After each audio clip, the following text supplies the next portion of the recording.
2020. Okay, once again, we'll go ahead and call to order the Columbia 911 Communications District Board of Directors meeting for May 30th, 2024. It is currently 9:01. Board members present, we have Hennessy, Heimler, Folsey, Anderson. For staff, Staff is Mike Fletcher, Works Levine, Mary Jo Beck, Danelle Hooper, Mickey Nichols. And we have legal counsel, Mr. Peterkin is present. and members of the public. Budget hearing. So we'll start opening up by opening the fiscal year 2024-25 budget hearing. So public comment. This is just related to budget, correct? Or for the entire meeting? This is for the Hearing. budget.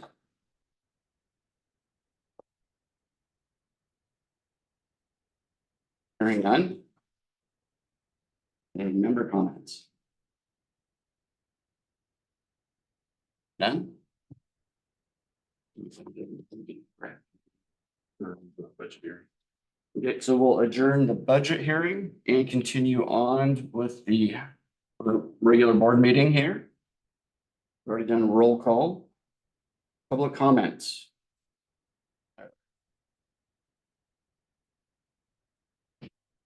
Good morning, board members. For the record, my name is Tyler Miller. I live within the Scappoose city limits. I am also the city council president for the city of Scappoose. My observations and opinions I share with you today are my own. I would first like to direct the board's attention to the process to appoint a new director for Zone 3. The records posted on the district's website evidence that candidate Flack was invited to be here today in person, while the other candidate, Mr. Barclay, was not.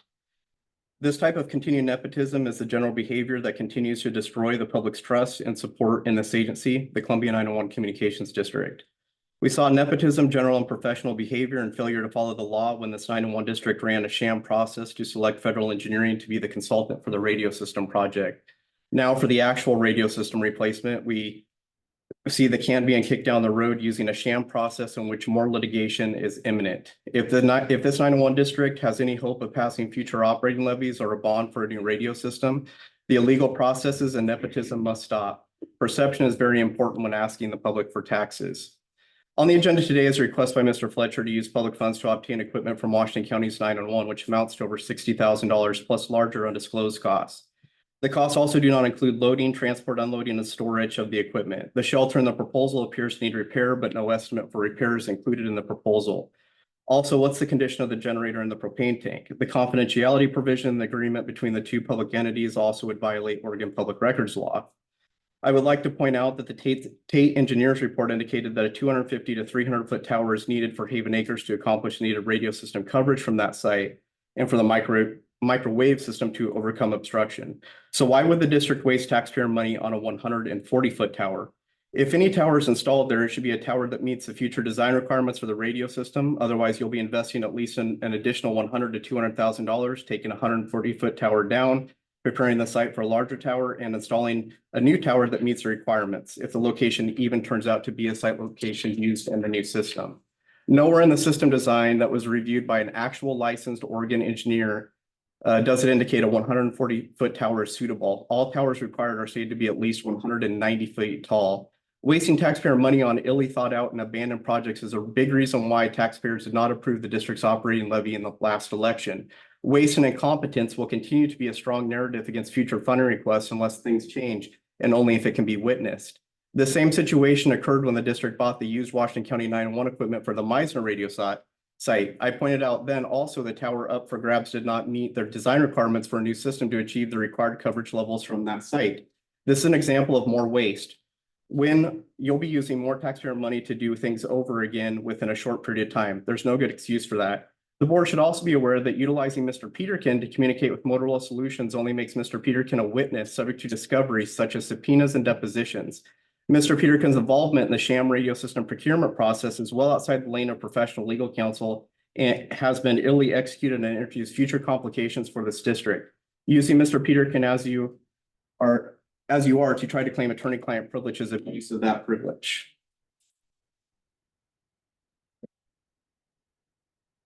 you. And I have the written comment here that I would like to give you guys for your records.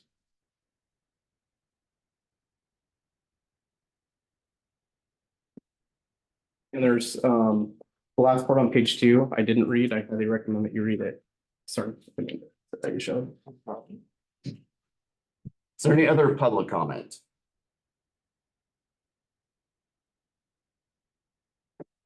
I'm sorry, Tyler, I didn't have you do, Brady, I didn't have Tyler announce his own name and residency for record. And doing that, please. St. Helens.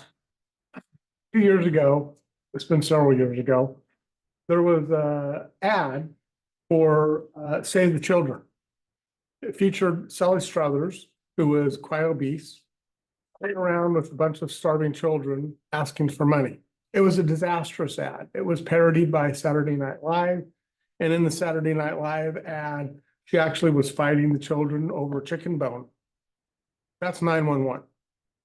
Every district within this county is struggling for funds.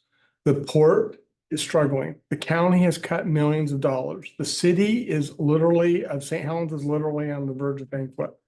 We've heard all the multiple items of Columbia River Fire and Rescue and their financial problems. And here you are sitting with a $7 million surplus. That is an irresponsible use of taxpayer funds. Everybody likes 911. Everybody wants 911. There is nobody that would argue about that. But your request for funding at this time is unneeded and unwarranted. You need to come back in a year or so after you've used up some of your surplus funds and then ask for a reasonable reduction for what you actually need rather than squirreling away money, and which nobody else is doing. You know, you're literally out there being a glutton when everybody else is starving. And it's not a good look for this agency, and it's not a good look for the county. In addition, when you are going to be asking for millions of dollars for a bond for a radio system, it needs to be competitive. That's just simple. You make yourself look bad by not being competitive. And finally, don't break the law. I know, you know, that you are distributing signs from within this office. That is a violation of election law. Don't do it.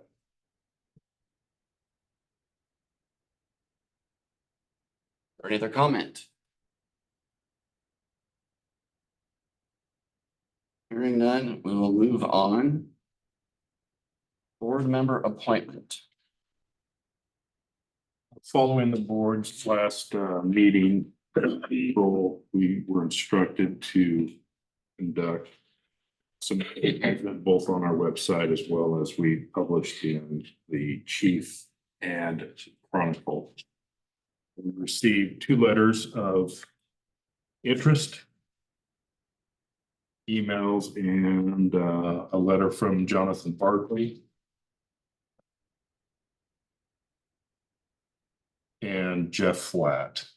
For the record, I communicated with Mr. Barkley, invited him to today's meeting. I sent him a reminder email this morning, early 6 a.m. or so, along with Mr. Flatt as a reminder that today was the meeting. And I believe these 2 emails were submitted in the packet. These 2 emails were what, Mike? Were submitted in your packet. Yes. Yeah, okay.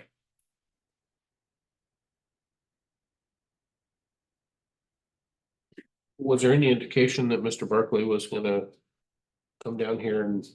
I never got a reply to the email that I sent him. I sent him an email acknowledging his the receipt of his letter of interest.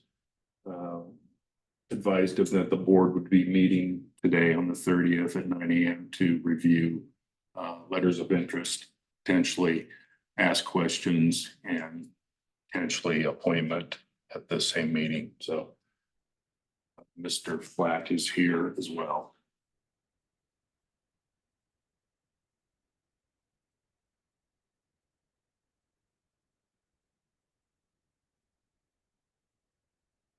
We're gonna allow the candidate that's here to speak or?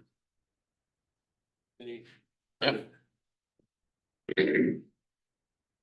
Yeah, I previously served on this board and lost in the election and was kind of disappointed that I enjoyed being on the board and liked what the direction the board was headed and the opportunity arose to serve on the board again. I still live in the area that I represent and look forward to the opportunity to serve again. For record purpose, do you mind stating your address? It's 29815 Riverview Drive in Rainier. And I did confirm that as well as Mr. Barkley's address. And he's at 32201 Canaan Road, Deer Island. And what is his background? The only thing I see here is what he has written in the letter. I know that I'm aware that he ran for county commissioner in 2022, I believe. That's all I know. I'd like to have the opportunity to meet him. Before we make an appointment myself. Just, I mean. Certainly have nothing against Jeff, but it'd be nice, you know, unless of course he was. Wasn't interested in coming in to do this. I'm not sure. Besides the communication we got, which was very brief. It's just, you know.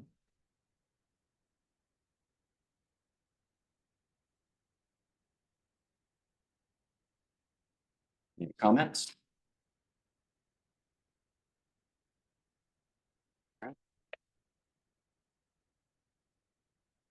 How would the board like to present? And move forward with it. But having any motions on the table currently, do we want to have a chance to meet the other candidate or do you take any other action today? Well, Mr. Barclay was given the information to be here. He chose not to be here or whatever, so. That's not necessarily true if I can clarify.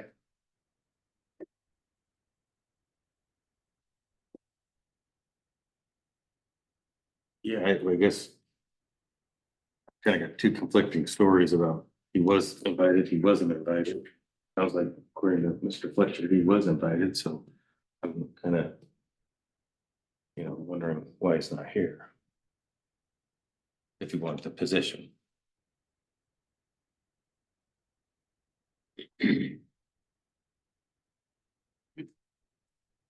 I know myself, I wouldn't mind meeting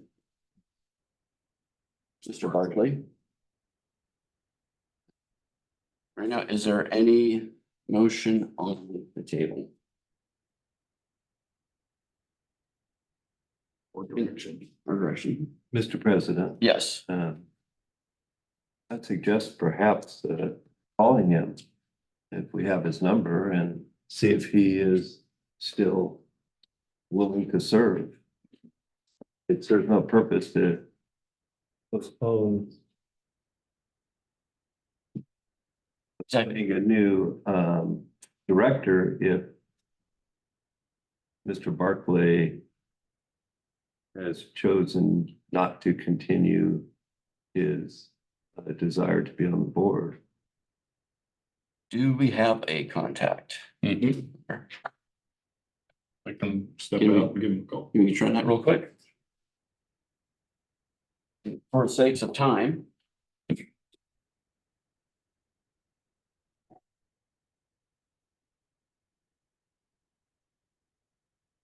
And just we're all mindfully attempting to get a hold of Mr. Barton. Is there any additions to the agenda?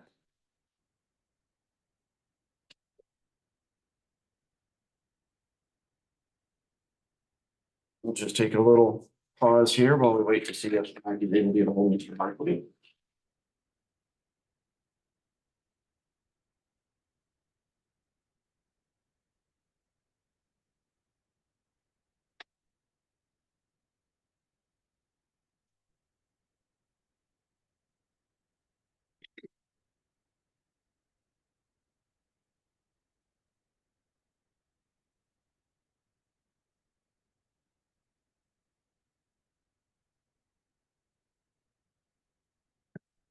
Could do board officer elections.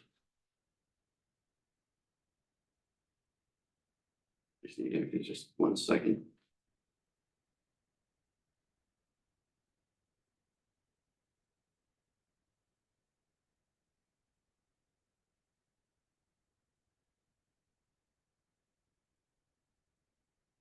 Right. We'll move on with board officer elections. We're waiting for Mike. Go ahead and open nominations for president.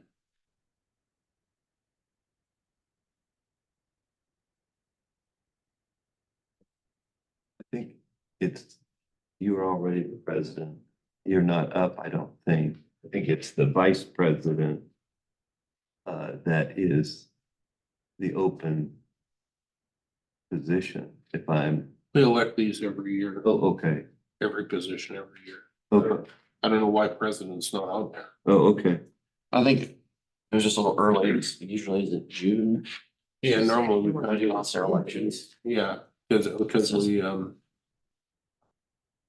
We normally do board elections in July. But because the vice president has been vacated, that position's been vacated, we're supposed to have elections for those remainder positions, not just shift everybody up. You're just supposed to. Give it to the board. Do we want to go ahead and do our nomination, do our yearly early, or do we want to just go ahead and fill the vacancies? I would think we want to wait till we get another member and we'll do the full vote. I would think, I mean, All right, depending on who. well, aren't our treasurer and secretary positions are still in play from last year's election. Correct. yes, we're not, yeah, we're not shifting. So we really only need to fill, if we filled it, the vice president's position. But my understanding is, and I could be wrong, but my understanding was if the vice president position opened up, then we had to do a full. I don't know how From there on you, Yeah. down. yeah, from there on down, because we can't just put the new member into the vice president position or shift somebody up.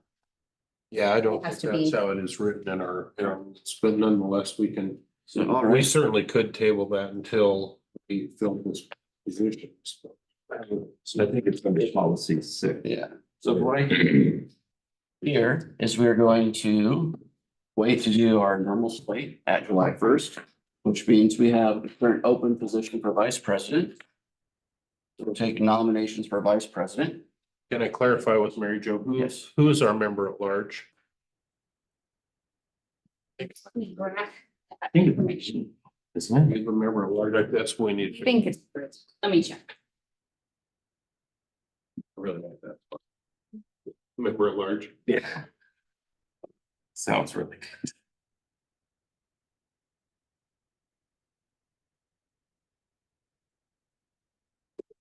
Yeah.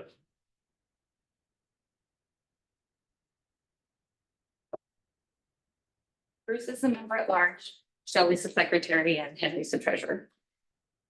I move that we appoint Bruce Holsey as the vice president and all the other members in their current position.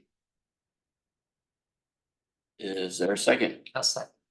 It's been moved and seconded to appoint Chris Halsey as the vice president, to maintain Shelley as secretary and Henry as treasurer.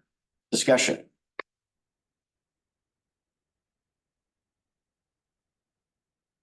Hearing none. All those in favor on the slate say aye. Aye. Opposed? You were an aye, correct? Yes. Just promotion, just that fast. I see that.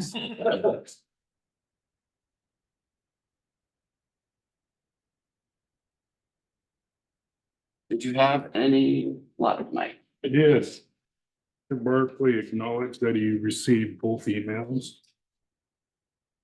Invited him or asked if he was interested in attending. He's turning around and is headed this way. Believes he'll be here in 15 minutes. Right.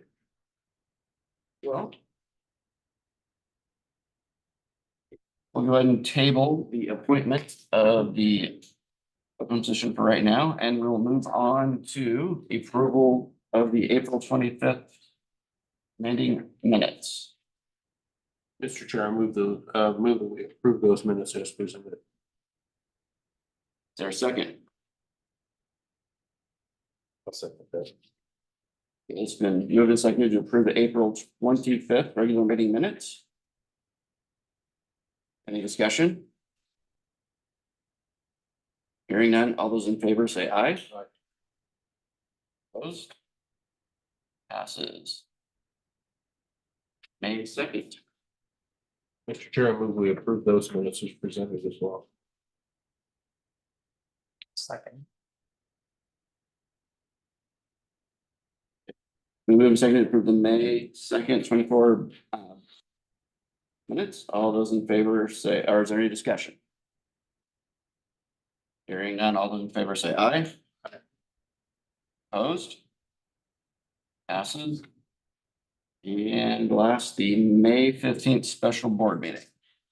Mr. Chair, I move we approve those. as well. A second. Yeah. Moved and seconded to approve the May 15th special board meeting minutes. All those, any discussion? All those in favor say aye. Aye. Opposed? Financial reports.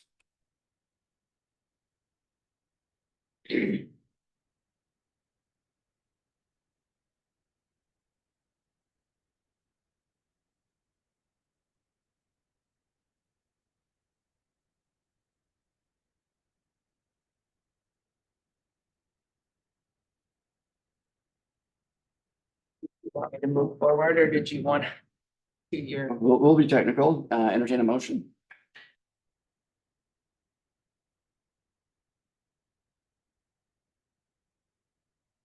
We're gonna discuss this during the Yes. discussion section, is that what you're? Yeah. Okay, so we accept the budget variance report as presented. There's a second, Yeah. seconded. Discussion, Nikki, go ahead.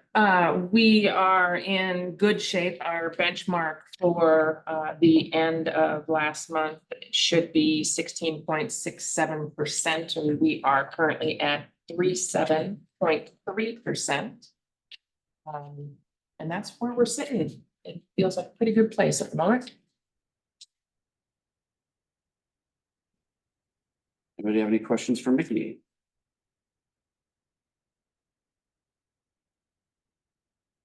Yeah. Any other discussion? All those in favor of accepting the budget variance as presented, say aye. Aye. Opposed? Expenditures.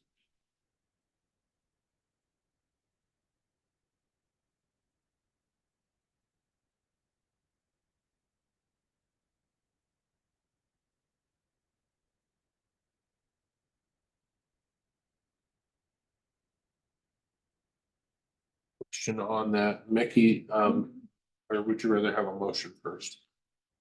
Go ahead. The number 1162, the US Bank Easy Tax, what does that mean? I don't know that I mean, I've seen it a couple of times now and I don't know that I understand. So every payroll I have to pay are 941 taxes, the federal, social, and FICA taxes, and that's what that's for. In the memo column, it does say 941 deposit for the pay cycle. So that was the federal taxes for that particular payroll on 4/15. Is that just the federal, the ones that say US Bank Easy Tax? It's the whole 941, so yeah, the whole FICA, federal, The social, whole- Okay, all of this, all of the federal stuff, but nothing state. nothing state. Okay. all The right. state one is 3 above it at 1160. Where it says the Oregon Department of Revenue or state tax. Yeah, I kind of thought that, but I just hadn't tied that US Bank Easy Tax language in with that. So thanks for that clarification.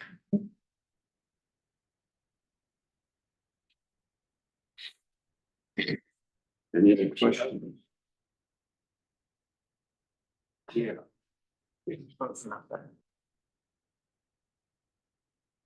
Mr. Chair, I move that we approve the expenditures from transaction number 1141 through. Let's see, looks like 1332. We have, looks like there's some reserve fund activity as well. All numbers inclusive, if I'm reading this correctly, is $393,155.61.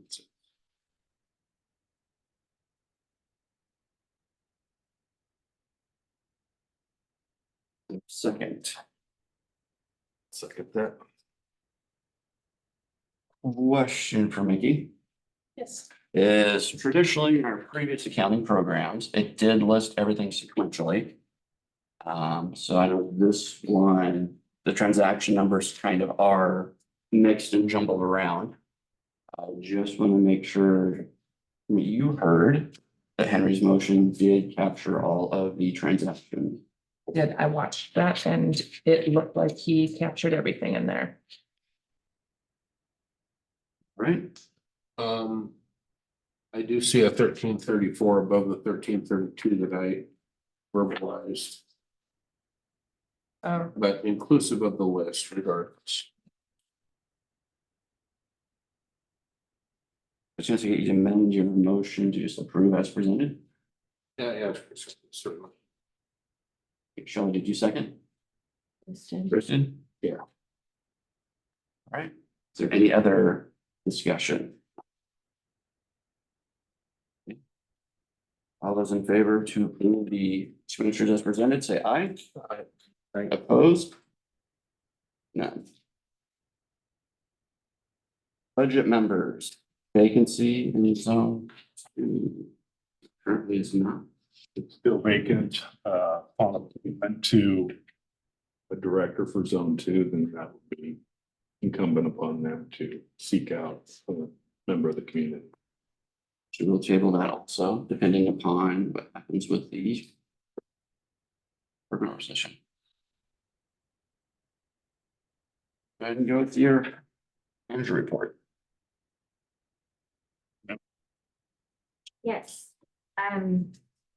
we do have now 2 in training.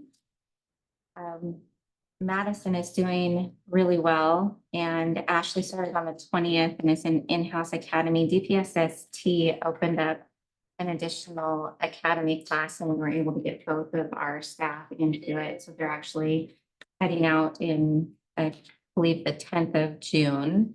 And we have a 3rd starting on July 8th. I did close hiring for entry level on the 15th, and I'm very happy to say that I have 23 quality applicants that are moving on to testing. Even out of our last hiring where we had 36, I didn't have 23 that actually moved on to testing. So this is an even improvement on the last process. Lateral level hiring remains open and we're always interested. We did have 3 staff members, myself, Lauren, and Don Ray, that attended the Western APCO conference. It was in Boise, Idaho. It was very good quality training and I was very happy with the networking that we were able to do. As we all know, in our industry, staffing is a huge challenge, and listening to other agencies, not just in the state of Oregon, but in all of the west of the US and how they're approaching those challenges. It was really good. Staff are currently planning for summer events. Every year post-COVID, we get more and more back into the number of events that we are doing. So those are actually already starting up this weekend. There's biking events, walking events, fairs, all sorts of things that we are involved in and collaborating with our user agencies to test for those. I am very excited. I can't emphasize that enough about the peer support program that was proposed to Mike and I by a couple of our staff members. It's something that many 911 centers have adopted in not just our area, but across the nation. It's a nationally been recognized as beneficial, specifically to staff retention and resiliency in the career, to address the emotional and psychological well-being in dealing with both personal and work-related stresses. They're based on the idea of confidential peer support can best benefit from experienced similar stressful events. And I had a couple of our staff prior to becoming leads come and talk to me about their interest. There was some traumatic events that our staff dealt with in the last year at a neighboring agency peer support program member reached out to us. And so our staff was able to firsthand experience the benefit of that and had a great interest in having our own program. So Rich Newman and Frank Wilson were given leeway to do research, and they did very good research. They looked at a lot of different programs and talked to both members of different peer support programs at different agencies, but also talked to people about how they got them started. And it's been months in the planning. They looked at 3 different programs and recommended that we consider Dr. Stephanie Kahn. She has an established comprehensive program and is very experienced and very qualified. She's reported from Frank and Rich to be very interactive and going above and beyond. And we've accepted their proposal. It's an initial annual cost of $13,300 to get them started, established with proper procedure and filling the roles and getting the training to get it started. Annually, it will cost the district approximately $8,500 to maintain and keep going. Again, I cannot say how proud I am of these 2 individuals and the work that they did. Right now, our staffing is tough. It's tough everywhere, and the hours are really tough. To spend the time that they did on top of that, recognizing the quality and benefit and being so specific in making sure that it was the right fit for our agency, I'm very proud of them. And that is the end of my report. If there are any questions. Just add that Dr. Khan is a psychologist. She specializes in public safety. She focuses on police, fire, and medical support. Go ahead and finish. If anybody else have any questions for Danelle? If not, we'll finish reports, move on to the technical manager report. So filling in for Nathan Hughes here. We just had our kickoff meeting, Pacific Office Automation for our new administrative phone system.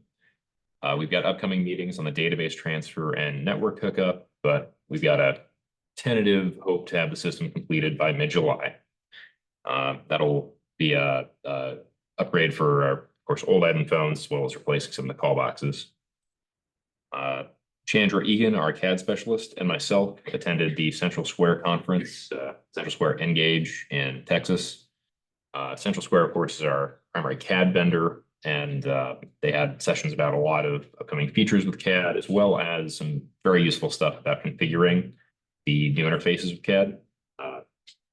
We are moving towards adopting a major update in CAD, which is going to have some revisions made to the emergency call taking screen, the direct screen that our dispatchers use when they are generating and entering the information on a emergency incident. We also had an opportunity to sit down with Central Square's leadership with the rest of Magix, representatives primarily from Clackamas County and Magix as a whole. We were able to meet with Jason Parker, the director for Central Square's CAD Enterprise Suite, and the vice president of product management, Sarah McWhorter. Really figuring out some details about moving forward with major infrastructure upgrades that are needed to continue working with Central Square products. We had some pretty good movement on that meeting. We're hoping to actually have those infrastructure upgrades in place by the fall of this year. And that's also going to support moving to an updated version of the mobile interface that our units in the field are able to utilize. Expecting a rollout on that probably winter of 2025. Local to CCOM, we're also replacing our local CAD workstations here. It's just a scheduled update to our replacement for aging equipment. We've procured and are testing the first of those units. If all goes well, we'll be able to grab some more and then roll those out in the coming months. To that point, are you trying out different models? Is that what you're doing, or? So we did a lot of, we have the benefit within working within Magix of having a lot of other CAD centers that are running the same CAD system. So we were able to check what they had done and investigate how they had done. And we actually, the systems that we are using are also the systems that are being stood up at Clackamas. So I'm very confident that it's going to be a good solution. They have a number of those already out, and they seem to be working well down there. So I'm pretty confident they'll work here as well.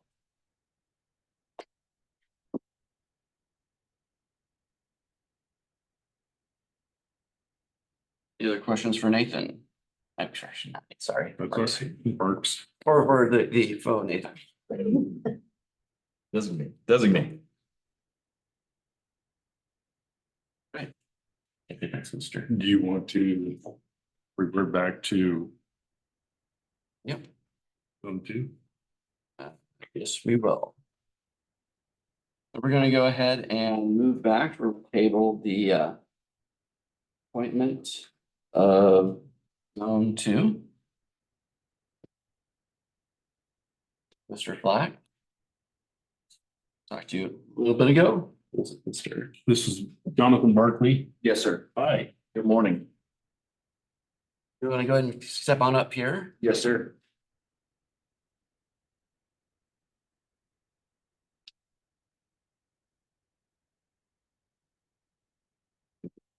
I don't, it's board's pleasure. Tell us a little bit about yourself. Introduction by name and address first, please. Jonathan Barclay, 32201 Canaan Road, Deer Island, Oregon. I'm the director of maintenance for a Marriott Hotel. I've been doing it for 12 years. I basically go into a hotel, fix it, make it work properly, make it streamlined, then I move on to the next. Currently, I'm running a $15 million project in Hillsborough. We're about done.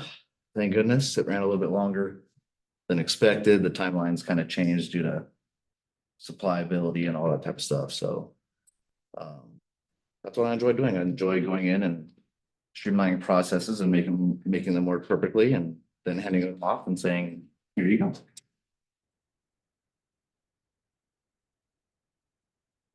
In my spare time, I run a 10-acre farm. Spare time. What is your passion about 911? What do you see as your position as a board member here to be? Well, it depends on what part I'd be, helping with, but I think that in my field, we use radios. I work with a company called Larson Wireless. They supply a lot of the radios for Hillsborough PD, Washington County, that type of stuff. So I know exactly how all that system works. I know repeaters and on and on. So I know that part of it. I know that we're having issues in this county with coverage and that type of stuff. So I think I could bring to the table maybe some insight being in that world, also construction. So construction of towers and, we poured concrete yesterday. I'm very well versed in the construction trades and all that type of stuff. So I just think that I could possibly bring in some streamlined processes to get things done and just make it happen. That's what I do.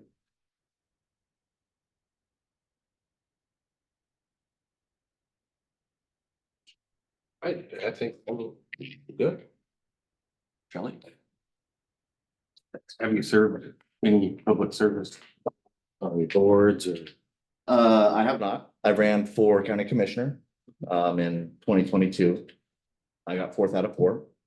But I didn't know anybody. You know, I just basically said, I don't like what's happening and went down and paid the $100 and that was it. But now I know everybody. And so, you know, it didn't benefit me in one way, but it did benefit me in another. I kind of screwed over another candidate by doing what I did, but you know, it's water under the bridge at this point, you know. I learned. And it was, you know, might have been a mistake, might have not, but I did just get elected as a PCP, elected PCP up in Deer Island, so you know, I'm in the fray. But I'm still new. I'm just learning. Thank you. Yeah, certainly appreciate you throwing your hat in the ring.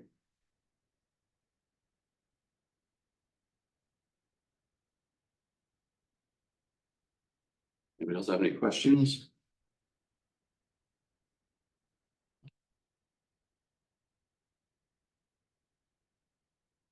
I was just wondering, you did receive information about the meeting today. I received it at 7:28 a.m. I did not even check my email this morning. So yes, I did receive an email at 7:28 a.m. and I did not read it, but I was notified and I turned around at Scappoose and got myself here. Well, thank you for turning around and of course, to speak with us. Absolutely.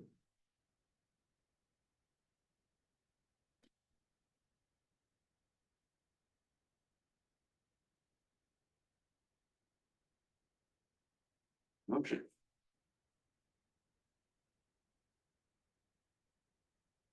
We're talking about a motion to appoint Correct. this position. Well, you know, and I think part of this has to do with the fact that I know Jeff, but from having served on this board, but I would move that we appoint Jeff Flatt to this position with a strong recommendation to him that he appoint Mr. Barclay to our budget committee. So that we engage both of them in this process. Then a motion, is there a second? Second. Discussion.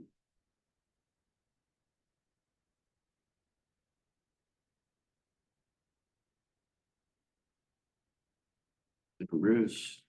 Henry.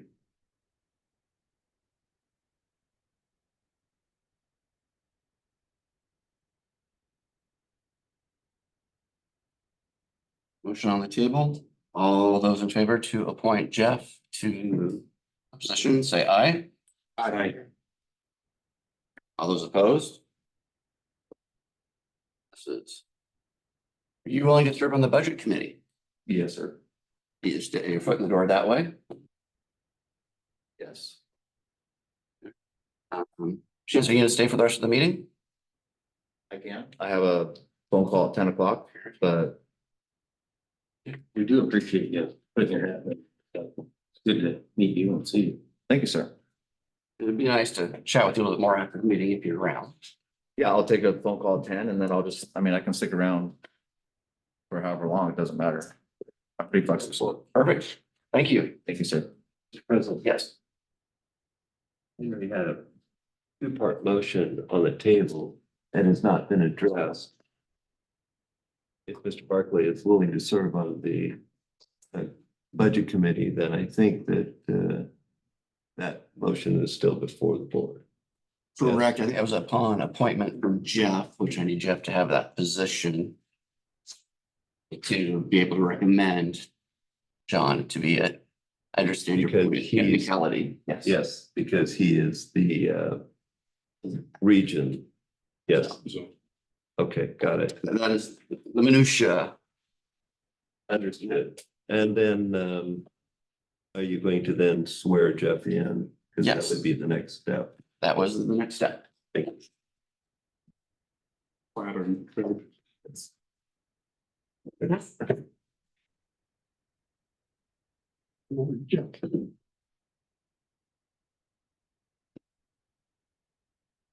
I, Jeff Flatt. Jeff Flatt, Being first duly sworn, depose and say being first duly sworn in deposed and say Deposed and say, that I solemnly swear that I will support the Constitution of the United States I solemnly swear and support the Constitution of the United States and the Constitution of the State of Oregon and the Constitution of the State of Oregon and the laws thereof, and will faithfully and honorably and the laws thereof, and the laws thereof, and will faithfully and honorable demean myself and will faithfully and honorably demean myself in the office of Director of Columbia 911 in the Communications, office of Director, Columbia 911, Communications District, to which I have been elected to the best of my ability, so help me God. to which I've been elected to the best of my abilities, so help me God. Mary Jo will have you sign some things. She's got to notarize, but Okay. welcome aboard. Yeah. Okay. You take a seat if you'd like.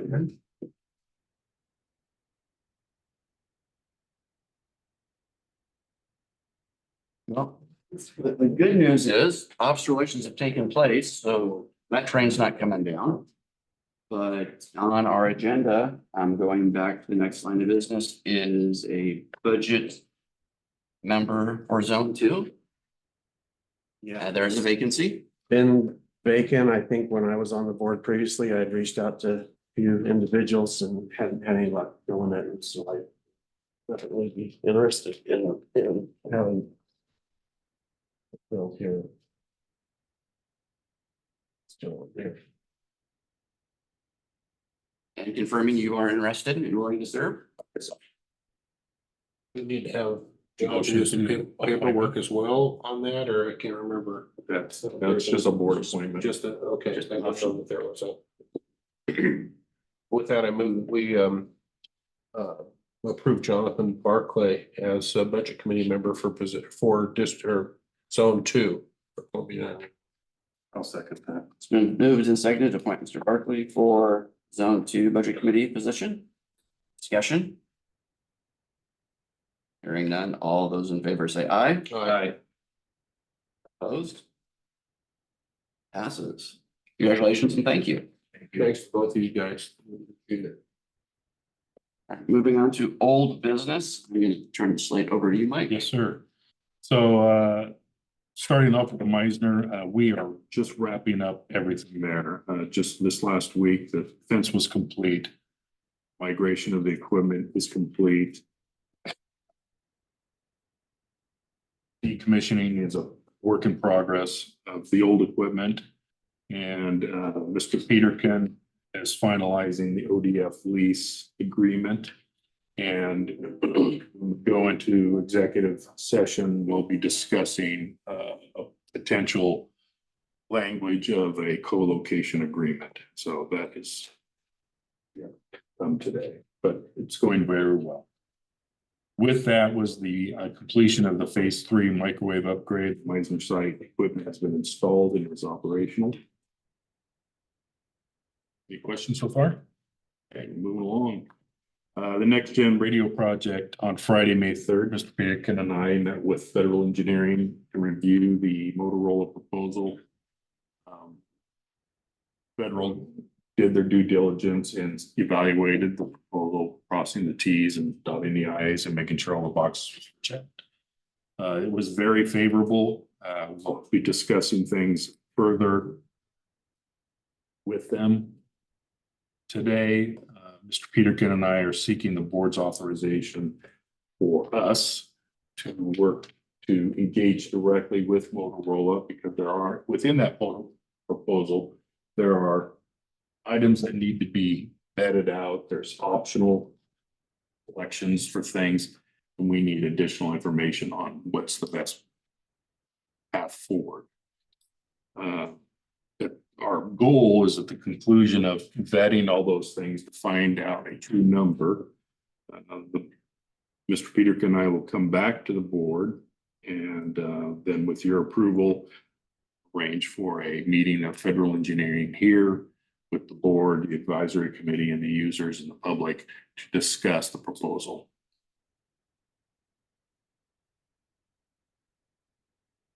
That is my request of the board at this point.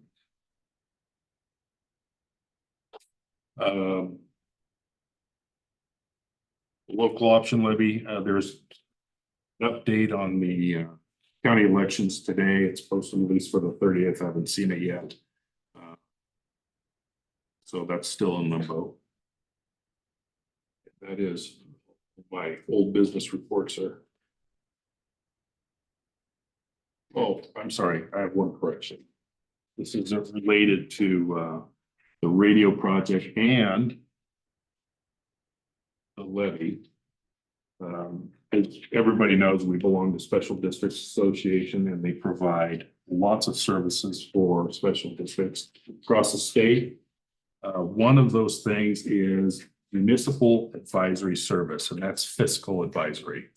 Everything from levies, to fees, to taxes, to bank loans, financing, alternative matters of financing and funding the district. I reached out to special districts. This is actually several weeks ago.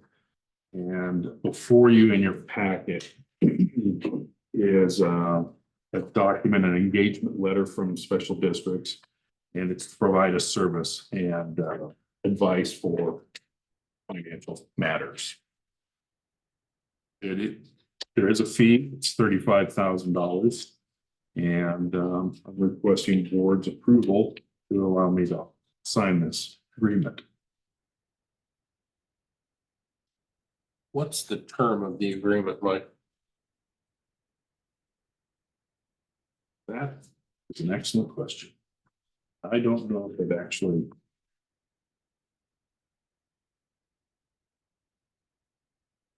That is It see kind of start date, but I don't know what the 35,000 gets us as far as.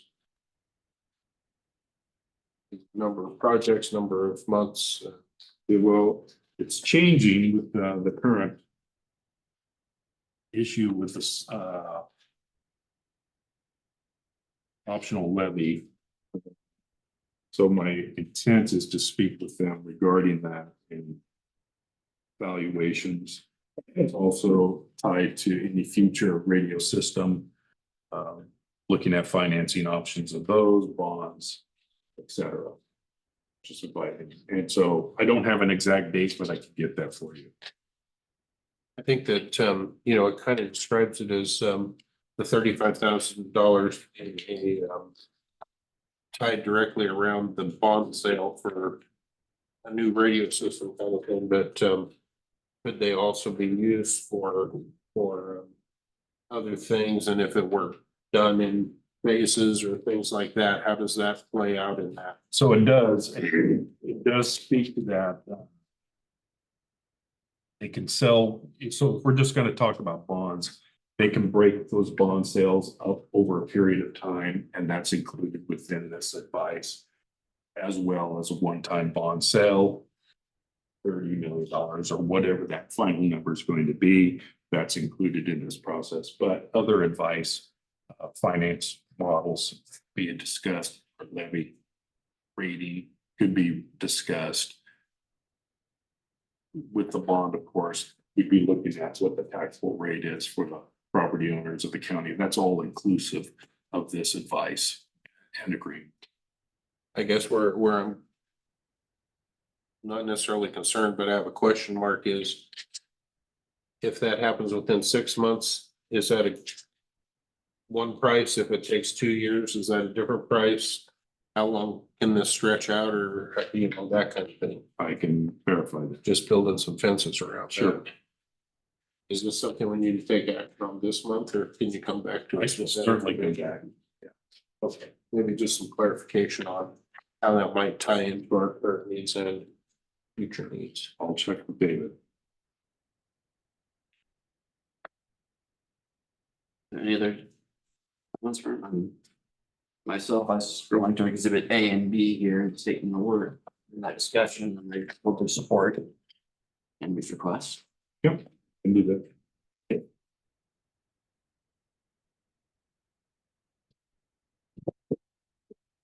Is there any other old business?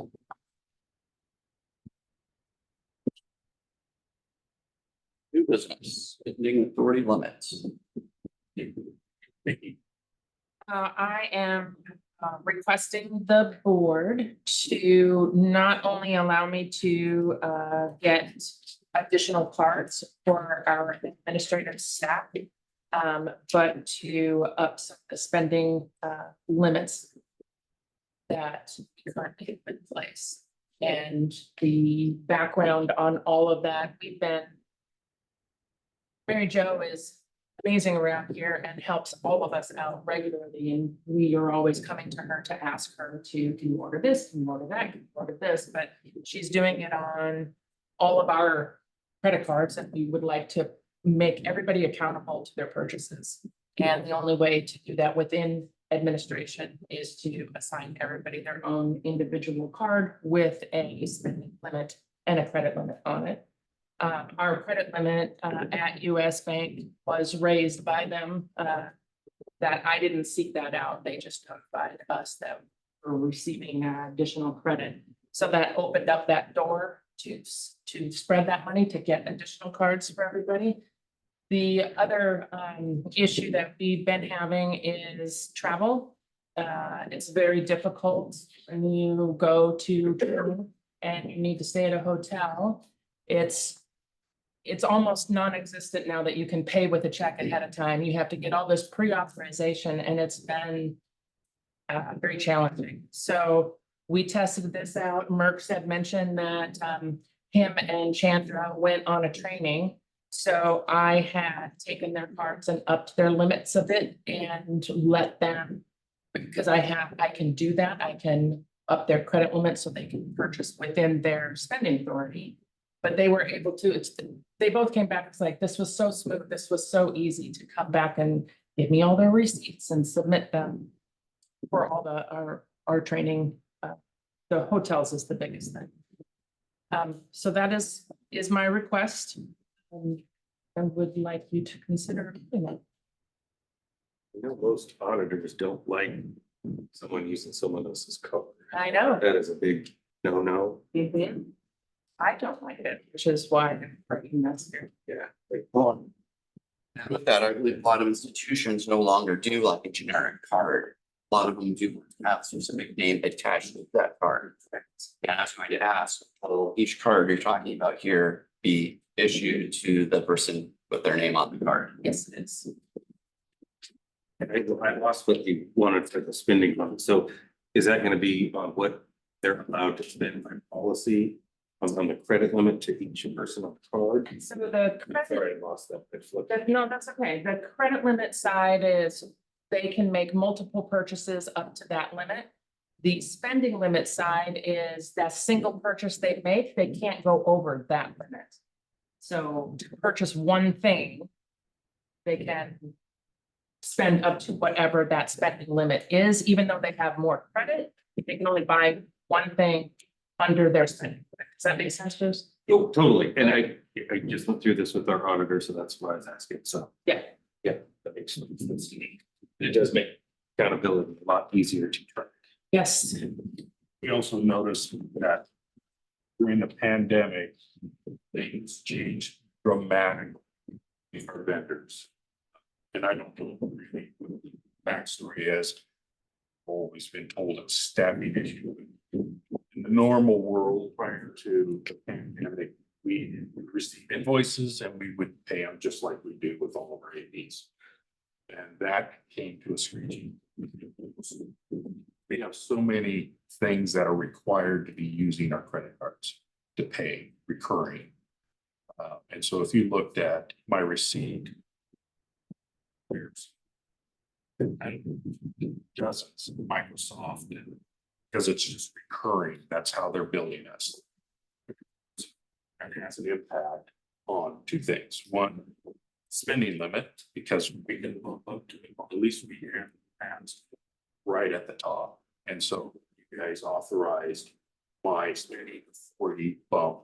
That helped give us a lot of breathing room, but it slowly creeps up because of these. A question on, like technical manager out of credit limit. $15,000 on a credit card. Is there anything more valuable or less valuable? I mean, I assume that that's because he buys a lot of the widgets, whatever they are. And those things, accountability wise, does it make it easier or harder rather than the pattern that has been, you know, call our vendor, have them send us a bill and you take care of it that way? Does it affect you positively or negatively over the other? Well, if I was to be honest, I would prefer we didn't have credit cards at all. But that's not a reality, and so.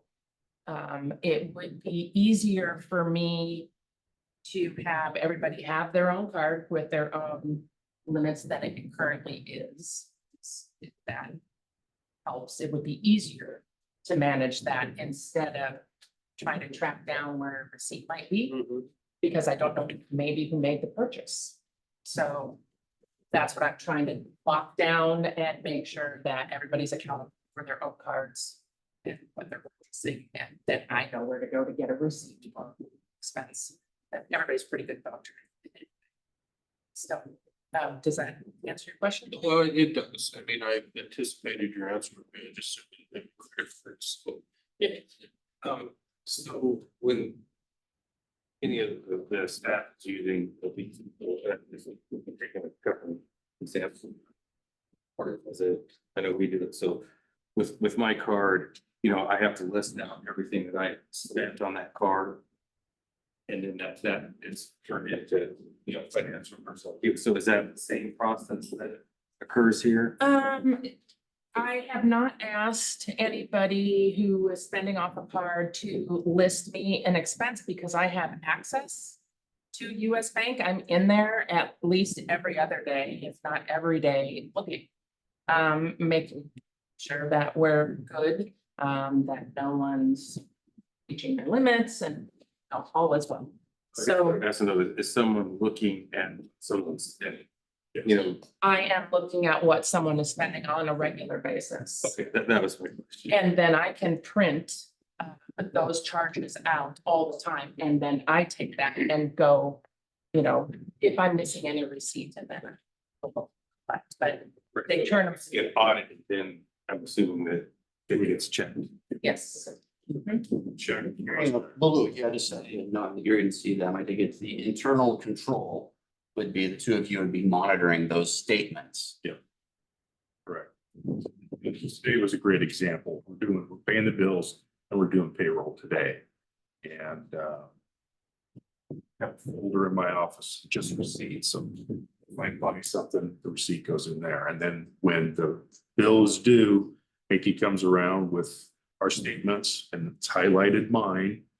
I need receipts for X, Y, and Z, and I just go to my folder, attaches them and check, cross check. I just say even for me, initially, I talked about credit cards and public agency staff, yellow flag, Yeah. I've been in public safety since '93. I'm used to that thing. You don't pay the bill until you get the product. Like you said, unfortunately, things have changed. Obviously, Amazon doesn't work that way. Ordering office supplies nowadays doesn't work the same way. I'm currently building 3 rigs at work. It's like, you can't do that anymore. I'm just the delay of them. Well, a lot of them want cash up front for things. And so, like you said, post-pandemic and just the way that everything has changed. It seems to be the way things are going. Well, then I presume we're paying South monthly, so not yet. I assume that, but I thought we should say that. And I don't want to think of credit, I just want to make sure the checks. Kind of what's wrong, get a little nervous with credit cards and nothing against any personnel, I mean, I just don't. I'm not gonna ask myself for a policy at this point. But could there just be a draft of something that lists what our auditing control measure is or how we are internally monitoring it? Game. on That records? is, yeah. Just think my wheels are turning, the auditors look at this too. Because I don't want to get crossways with what they're doing. But we can certainly. Well, it just says that monthly, if both of you or whoever is responsible to review. Yeah. Just to make sure that the second set of eyes is being looked Sure. at it. It would be the exact same process that we do for all of our reconciliations with the bank statements. It would be the same process that we do for the accounts payable and payable, signing of all the checks. It's both of us. It's the exact same process there. Regardless of whether it's something that's purchased will be paid for by check or credit card. You guys are making sure that items were purchased within the budget. It's really tie in, so it's. And the payment of US Bank of the credit card runs through our AP. So it's part of that process already. Mr. Chair, I move that we approve the spending authority of incentives requested. Or second? Second. Any additional discussion? Hearing none, all those in favor say aye. Aye. Opposed? Passes.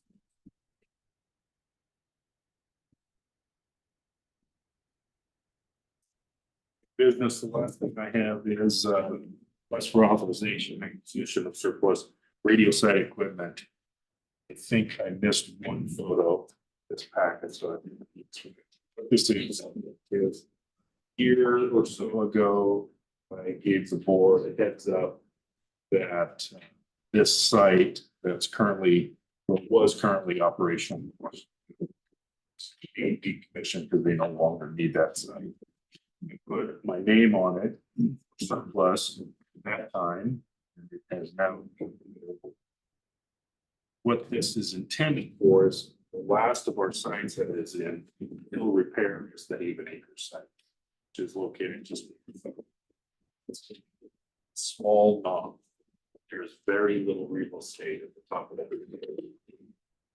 Currently, we're sitting there on a telephone pole with an outside shelter. Propane cylinder chained to the telephone pole, and that is ours. Receives the share it with Class 9 PUD. It is a telephone pole, so we do have challenges with trees, which come all. A couple of years ago, we had tree removal services on that site. This site's not big enough for a self-supporting lattice. So a monopole really is ideal.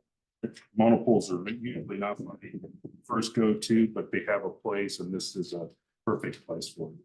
The tower that is we're being discussed is exactly used for the exact same 140. It's a heavy duty. It's designed for public safety.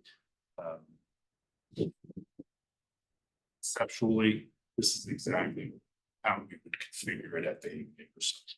We gave you some price comparisons. If we were to purchase it new, have all of the associated documents, have all the associated documents for the shelter, generator.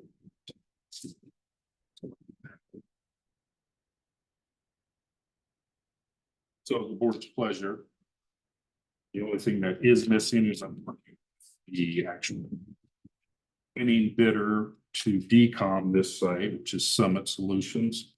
Or they're already taking it down. They're gonna lowboy it and deliver it to wherever we choose. I've worked with Columbia County Public Works. They've identified a site, store it till we can place it at Haven Acres. They have a verbal agreement from the landowner, Evanson's Logging. They understand what we want to do. There's been agreement with that. If we move forward, we'll acquire this, store it, and then start the process of land use and design. If we were to buy this new, how much would this be? Couple $100,000. Yeah. So the 67,000, including contingency, also includes transportation. It does not. To a storage. It does not include the transportation. I'm working with Summit. We could go with another, but they're already taking it down. So I'm working with them to get a final bid on the transport. When we did this last time with the other surplus equipment, they were towers only that we were moving and storing, and if I recall, those costs were 13,000, but it varied because they came from different sites. This one's in this part of Beaverton, and I'm finalizing a quote this summer. And is there no possibility of storing this stuff at or near the site? No. I was only thinking transportation Yeah. cost stuff. Yeah, at that time, when and if we get all the land use approvals for rebuilding that site, we'd be starting over, much like we did with Meister. We picked up the site, picked up the shelter, placed it on there. We're off and running.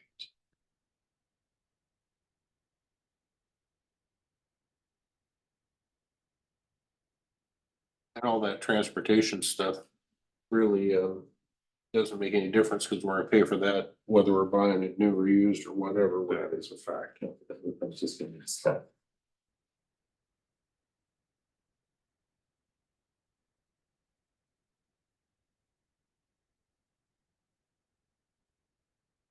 I had a question that I don't have that board packet to look at, so it might already be in there, but so what, again, why are they? Doesn't meet their needs anymore? It doesn't.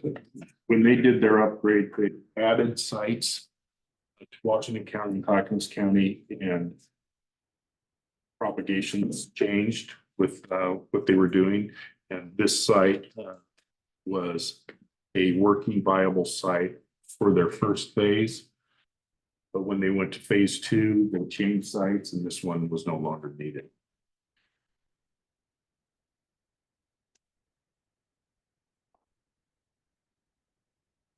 Comparison, there are 2 other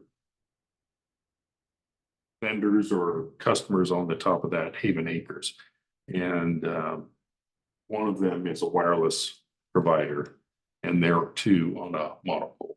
So this would be its twin, a little bit bigger than theirs.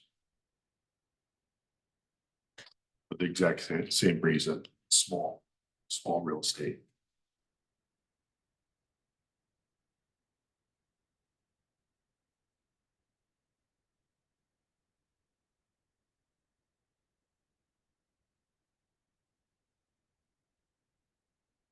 Is there a motion on the table?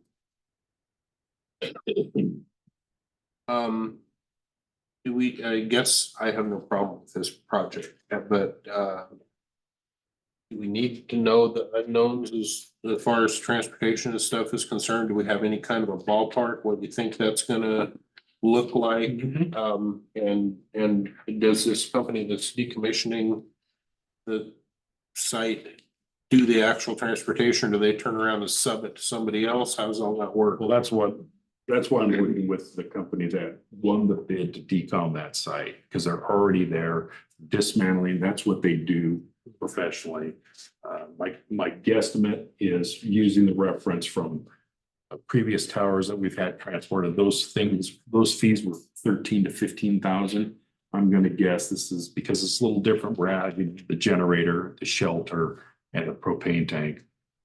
So I'm gonna guess somewhere between 15 and 20. That's gonna be the market. My goal is to keep it below my spending authority. And then we'll store all of that stuff Correct. at the county road department. Correct. And then with this upgrade, you know, do you foresee any of this not being used if we do get the radio? I mean, I've been up there, the site's antiquated. Yes, it's terrible. Very. So when and if we get a new radio system, it's still going to be years before we're done. And so this site is usable today. And so it's in need of upgrading. If for whatever reason between now, we have a decision for a new radio system, that site is that equipment is perfectly good. And it could be placed at another location, or we can do exactly what Washington County is doing, is offering up to a neighboring system owner and just trade it back to them. Well, I think the important thing to note is regardless of all the radio discussions we have about a new system and all of that, we've never given up on keeping the current system viable and updated as we can as we move along. Correct. And we're trying to save money. These things are expensive. Here's an opportunity. It's designed to do what it's doing and it's available. Affordable price. Mr. Chair, I move that we approve this request to purchase this surplus equipment from Washington County, including contingency not to exceed $67,537.80 as presented. I'll second. Moved and seconded to approve. As presented, did that include transportation? No, because we don't have It's those not. numbers yet. Correct, just so we clarify. Any other discussion? Hearing no additional, all those in favor say aye. Aye. Opposed?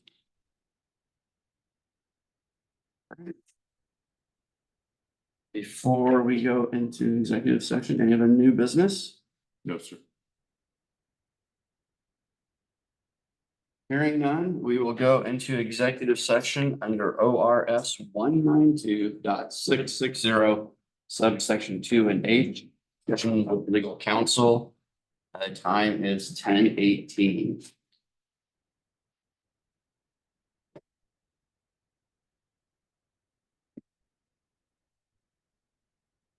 And admitting from the lobby. Ready? Yep, go ahead. So confirming lobby is back open. Running that. Front door is open, recorder is back on. We exited executive session at noon and we are resuming, excuse me, we are resuming the normal board of directors meeting here at 12:01. On the agenda brings us to agenda items, June 27th budget adoption. So we have to make sure we're gonna have everyone to be able to be in attendance. Work meeting. Right now.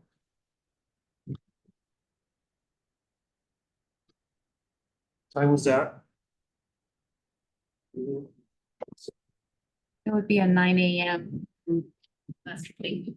I'm looking. That's gonna be board meeting and budget adoption. When would the board meeting start? 9 AM. I am good Um, for the 27th. yeah, it's not a separate thing like the hearing was today. It's just take action on it.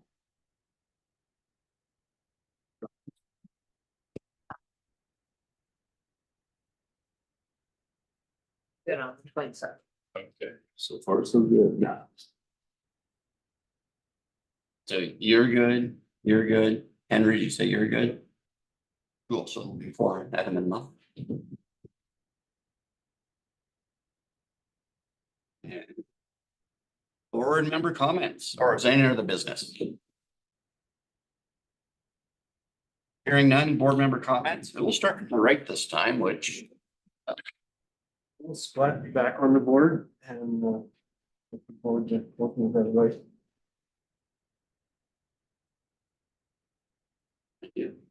Bruce.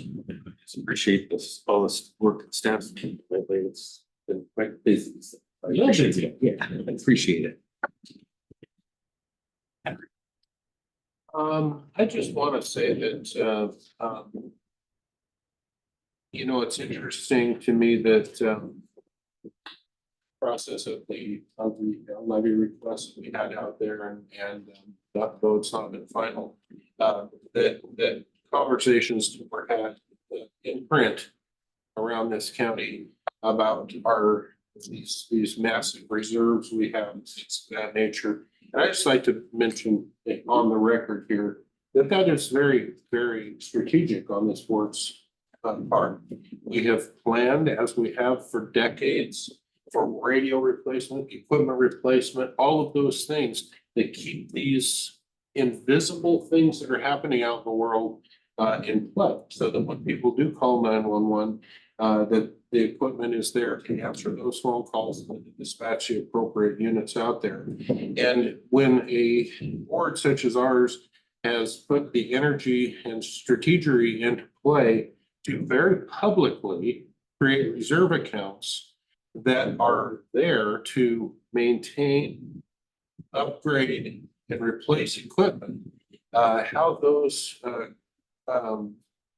strategic business moves in a very, very appropriate fashion to set aside cash so that you don't have to borrow money to do that kind of stuff is turned around and used in a negative way to suggest that we're hoarding money and hiding money from the public and different things like that.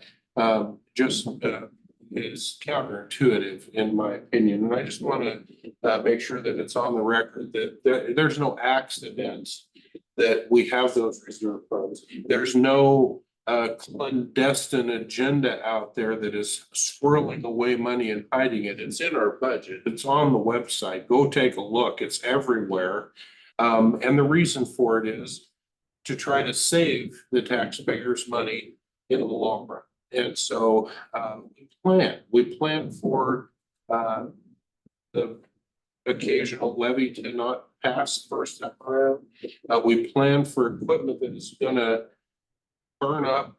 We plan for equipment that is gonna just simply exceed its usable lifespan, and we do that in a very strategic manner. And so I just want to make sure that our tax-paying public out there knows that there's no secret here. We put things away to try to plan for those things. And I think that we've done a very good job of that. So that's all I want to say, Mr. Chair. As you said, it's sticking with our strategic, long-range plan, Exactly. which every business should have, or agency. I just appreciate what everybody does, how hard everybody works, and how hard our attorney works for us, and we appreciate you. We appreciate your advice. Thanks, Jeff, for coming back on. We know we have been involved and know what's going on, just getting back to speed. I know it took me a long time to figure all this out, so welcome back. And thanks to everyone else who worked so much. Thanks to brevity, I think everyone was already stated, but yes, thanks staff, Sir Bruce. Thank you for pointing out the long range plan. Thank you, Shelley. And with that, we will be adjourned at 12:06.